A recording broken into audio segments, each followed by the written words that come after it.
Ada sebuah kisah tentang dua sejoli yang berasal dari negara India. Dua sejoli ini merupakan suami istri yang sudah hidup bersama-sama selama beberapa tahun. Kehidupan yang seharusnya dipenuhi dengan kebahagiaan itu justru berubah menjadi sebuah malapetaka. Sang suami dengan kejamnya mengeksekusi sang istri dan memasukkannya ke dalam sebuah koper. On Wednesday, the couple had an argument when accused Rakesh stabbed Gauri with a knife and then slipped. Bagaimana hal ini bisa terjadi dan apa yang membuat sang suami bisa melakukan tindakan keji tersebut? Jadi, beginilah kisah di baliknya. Seorang pria yang bernama Rakesh Rajendra Kedekar yang merupakan warga negara India yang berusia 36 tahun. Rakesh ini memiliki seorang sepupu yang bernama Gauri Anil Sambrekar, seorang wanita berusia 32 tahun. Meski berstatus sebagai sepupu, keduanya ternyata saling jatuh cinta dan memutuskan untuk menjalin sebuah hubungan. Gauri merasa bahwa Rakesh ini merupakan seorang pria yang cocok bagi dirinya, dan begitu sebaliknya Rakesh yang merasa bahwa Gauri adalah wanita yang ditakdirkan untuk dirinya. Setelah beberapa lama menjalin hubungan dan merasa bahwa perasaan mereka tidaklah berkurang dan malah semakin menjadi kuat, keduanya memutuskan untuk membuat sebuah rencana untuk menikah.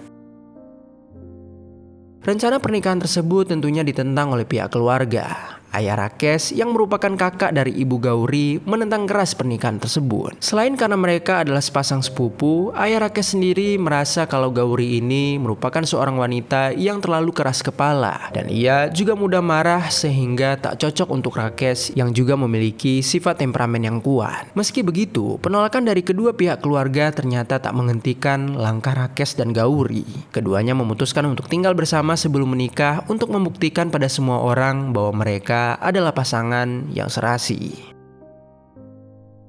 Pada tahun 2021, Gauri dan Rakesh tinggal dan hidup bersama. Usaha keduanya pun akhirnya membuahkan hasil, di mana pada tahun 2023, ayah Rakesh menerima keinginan mereka untuk melangsungkan pernikahan. Tetapi meski begitu, ternyata masih ada pertentangan dari pihak keluarga Gauri. Namun, Gauri dan Rakesh tetap tidak peduli. Mereka tetap melangsungkan pernikahannya. Rakesh dan Gauri pun hidup sepasang suami istri. Namun, perjalanan mereka tak selesai sampai di sini.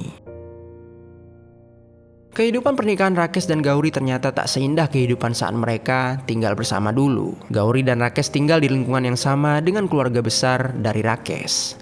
Hal ini menjadi sebuah masalah baru bagi kehidupan rumah tangga mereka. Keluarga Rakesh menyaksikan bagaimana Gauri seringkali bertengkar dengan Rakesh, suaminya. Tak senang melihat pertengkaran itu, mereka pun mencoba ikut campur dan mencoba untuk melerainya. Namun, bukannya berhenti bertengkar, Gauri malah menjadi semakin parah. Gauri malah menjadi sering bertengkar dengan keluarga Rakesh juga. Pernah suatu kali, ayah Rakesh sampai harus memanggil polisi untuk menghentikan pertengkaran Gauri dan keluarga Rakesh.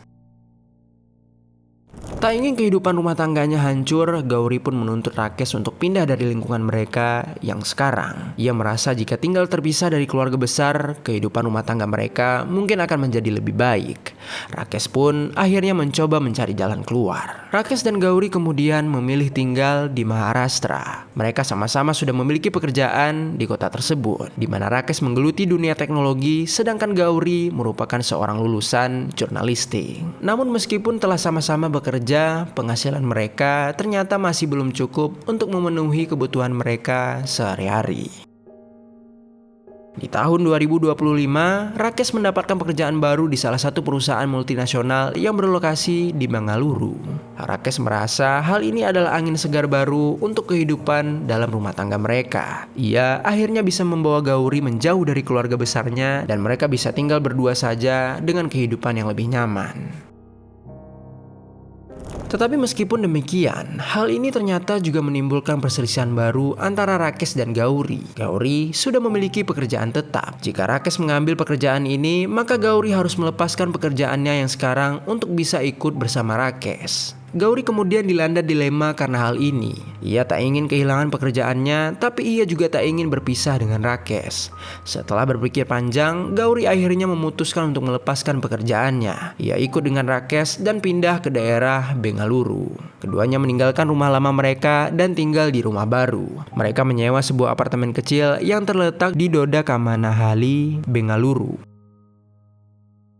Meskipun sudah tinggal di tempat baru, pertengkaran antara Rakesh dan Gauri tidaklah berhenti. Pertengkaran ini malah menjadi lebih sering dan lebih besar. Hal ini karena ternyata setelah pindah dari Bengaluru, masalah finansial mereka juga tidak kunjung membaik. Gauri kesulitan menemukan pekerjaan baru, sedangkan penghasilan Rakesh tak cukup untuk memenuhi kebutuhan mereka. Gauri menjadi lebih mudah marah dan seringkali melampiaskan kemarahannya pada Rakesh. Gauri menyalahkan Rakesh karena ia merasa Rakesh sudah membuatnya kehilangan pekerjaannya. Rakesh pun tak tinggal diam saat Gauri menyalahkan dirinya. Keinginan untuk berpisah dari keluarga besar Rakesh adalah keinginan Gauri dan Rakesh hanya mencoba untuk menurutinya. Hari-hari keduanya pun terus dipenuhi ketegangan dan kali ini tak ada keluarga yang akan meleraikan pertengkaran tersebut.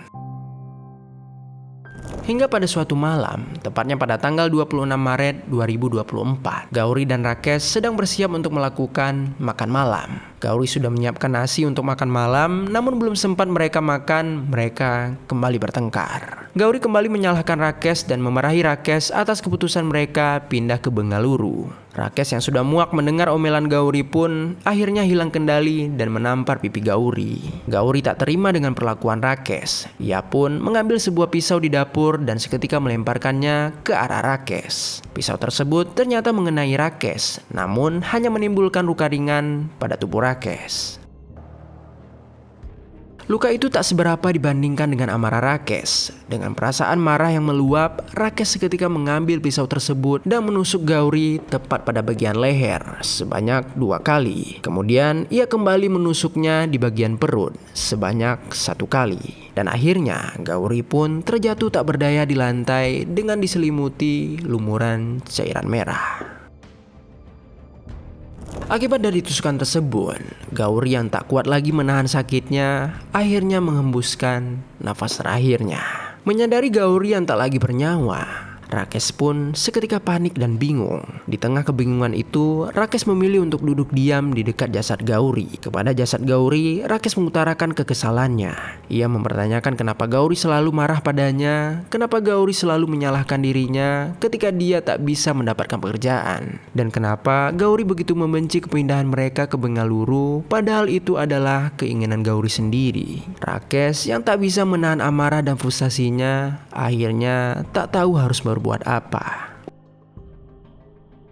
Setelah sekitar 1 jam berdiam diri, Rakesh kemudian mengambil sebuah koper dan memasukkan tubuh Gauri ke dalam koper tersebut. Setelah itu, Rakesh membersihkan rumahnya secara menyeluruh. Ia menghapus semua bekas cairan merah yang ada di sana, membuat rumah itu kembali bersih dan menghilangkan seluruh bukti. Setelah rumahnya bersih, Rakesh mencoba membawa koper yang berisi tubuh Gauri keluar rumah dengan niat untuk membuangnya. Namun, belum sampai ia ke pintu keluar, pegangan koper tersebut tiba-tiba saja patah dan tak bisa lagi digunakan.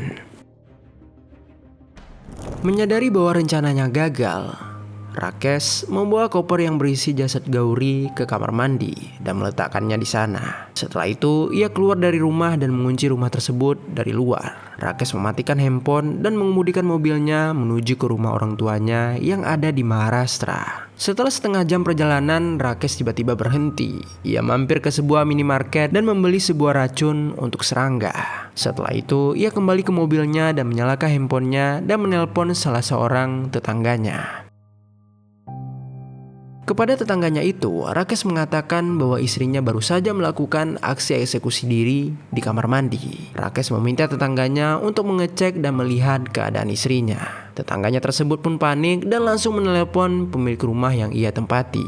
Tak hanya menelpon tetangganya, Rakesh juga menelpon ayahnya. Kepada ayahnya, Rakesh menceritakan apa yang terjadi. Ia mengaku bahwa ia baru saja mengeksekusi Gauri dan berniat untuk mengeksekusi dirinya sendiri. Ayahnya kaget mendengar hal itu, namun ia tetap mencoba untuk bersikap tenang. Ia meminta Rakesh untuk tidak mengeksekusi dirinya dan mengatakan kepada anaknya itu untuk menyerahkan dirinya kepada polisi. Namun sebelum sempat mendapatkan jawaban, Rakesh menutup teleponnya dan komunikasi mereka pun terputus. Setelah mendapatkan telepon dari sang anak, ayah Rakesh langsung pergi ke kantor polisi terdekat dan mengatakan apa yang terjadi. Ia dengan panik menceritakan apa yang dikatakan oleh Rakesh dan meminta pihak kepolisian untuk segera menemukan Rakesh. Polisi Maharashtra pun segera mengabarkan kejadian ini pada polisi Bengaluru dan meminta mereka untuk memeriksa keadaan Gauri. Selain itu, polisi Maharashtra juga mencoba melacak keberadaan Rakesh melalui sinyal ponselnya. Polisi Bengaluru pun mendatangi rumah Rakesh dan menjebol pintu rumah itu. Kemudian mereka menemukan jasad Gauri di dalam koper di kamar mandi. Polisi pun langsung menetapkan Rakesh sebagai buronan dan mencari keberadaan Rakesh. Polisi Maharashtra bekerja sama dengan polisi Bengaluru untuk bisa menemukan jejak Rakesh. Tak perlu waktu lama bagi polisi untuk bisa menemukan Rakesh. Pada siang hari tanggal 27 Maret 2025, mereka mendapatkan informasi terkait keberadaan Rakesh. Seorang pengendara sepeda motor menemukan Rakesh dalam keadaan setengah sadar dan ia kemudian langsung membawanya ke rumah sakit. Rakesh dikabarkan meminum racun di tengah perjalanannya ke daerah Maharashtra. Nyawa Rakesh berhasil diselamatkan dan ia dirawat di rumah sakit Maharashtra. Polisi Bengaluru pun pergi ke Maharashtra untuk menjemput Rakesh. Mereka menunggu di sana sampai Rakesh pulih dan bisa dipindahkan ke Bengaluru untuk diadili. Setelah pulih dan kembali ke Bengaluru, Rakesh mengakui kejahatannya kepada pihak kepolisian. Ia mengaku bahwa ia telah mengeksekusi Gauri dengan cara menusuk leher dan perutnya. Hal itu ia lakukan karena ia merasa marah pada Gauri. Ia frustasi karena Gauri menyalahkan dirinya saat tak bisa mendapatkan pekerjaan, padahal Gauri lah yang ingin pindah dari lingkungan lama mereka. Rakesh juga lelah karena Gauri terus-menerus mendominasi dirinya. Ia merasa bahwa Gauri telah membuat pikirannya menjadi kacau. Kepada pihak kepolisian, Rakesh juga mengaku bahwa ia menyesali semua perbuatannya. Ia menceritakan bagaimana ia duduk bersama jasad Gauri dan berbicara kepadanya. Ia juga mengatakan bahwa ia merasa bahwa Gauri terus-menerus memanggil dirinya hingga ia memutuskan untuk mencoba mengeksekusi diri, supaya bisa menyusul Gauri dan lepas dari rasa bersalah. Polisi menerima pengakuan Rakesh, namun mereka tetap melakukan penyelidikan yang menyeluruh. Setelah keluarga Gauri sampai di Bengaluru, polisi pun melakukan autopsi pada jasad Gauri. Hasil autopsi ini kemudian memberikan hasil yang tidak diduga oleh pihak kepolisian. Mereka menemukan bahwa Gauri dimasukkan ke dalam koper dalam keadaan hidup. Berdasarkan bekas cakaran di tubuhnya, mereka mengetahui bahwa Gauri sempat melakukan perlawanan selama dimasukkan ke dalam koper. Polisi juga menemukan bekas lendir di tubuh Gauri, khususnya di sekitar hidung dan juga mulut. Lendir ini biasanya merupakan sebuah tanda ketika manusia masih hidup. Jika manusia dimasukkan ke dalam koper dalam kondisi telah kehilangan nyawa, maka lendir ini tidak akan ada. Hal ini membuat polisi menarik kesimpulan bahwa Gauri dimasukkan ke dalam koper dalam keadaan masih hidup dan ia kehilangan nyawanya di dalam koper tersebut. Kabar ini tentu mengejutkan semua pihak, baik keluarga Gauri maupun keluarga Rakesh menyayangkan kenyataan bahwa bisa saja Gauri dapat diselamatkan. Namun, tak satu pun dari mereka bisa mengubah apa yang sudah terjadi. Hal yang pasti adalah bukti tersebut akan berakhir memberatkan posisi Rakesh. Sampai saat konten ini dibuat, proses investigasi masih berlangsung dan belum ada keputusan terkait hukuman yang diterima oleh Rakesh. Rakesh telah berada di tangan polisi dan bersiap untuk menjalani proses peradilan. Ia mungkin merasa takut dan sedih, namun kesedihannya sama sekali tak sebanding dengan kesedihan orang tua Gauri. Orang tua Gauri harus menempuh perjalanan dari satu kota ke kota lain hanya untuk bertemu dengan jasad putrinya. Putri yang mereka besarkan dengan penuh cinta dan kasih sayang. Mereka harus menerima kenyataan bahwa putri mereka sudah tak bernyawa lagi. Di usia mereka yang sudah renta, mereka harus memakamkan putri mereka sendiri.